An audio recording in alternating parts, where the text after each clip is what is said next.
When we go on journeys or trips, we usually have the mindset of a tourist.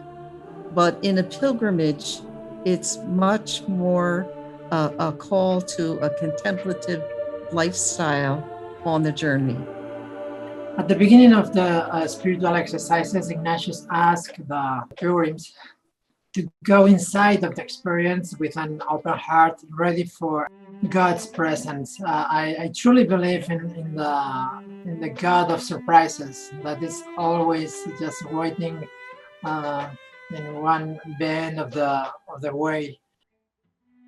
Saint Ignatius, he was a spiritual director, first of all, of himself. So he was discovering how the spirit was working in his life, and this pilgrimage takes this experience. So just at the beginning of his life, Ignatius feels that in some way God is talking to him, but he cannot really understand what's going on in his life.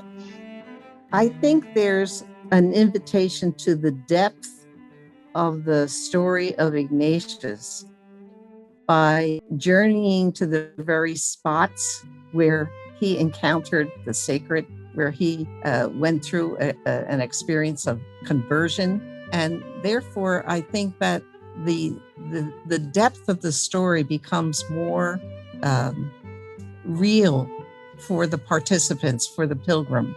And as a person of the spirit, this new depth might also enhance the way in which we are with each other as directors and directees.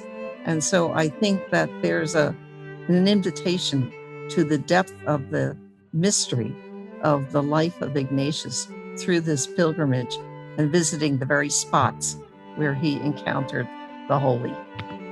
In this pilgrimage, you are following this example of this man that you know already, because you know his autobiography, you know his work, and all the spiritual exercises he wrote. So we are going to touch that presence that is still in those places, the presence of Ignatius.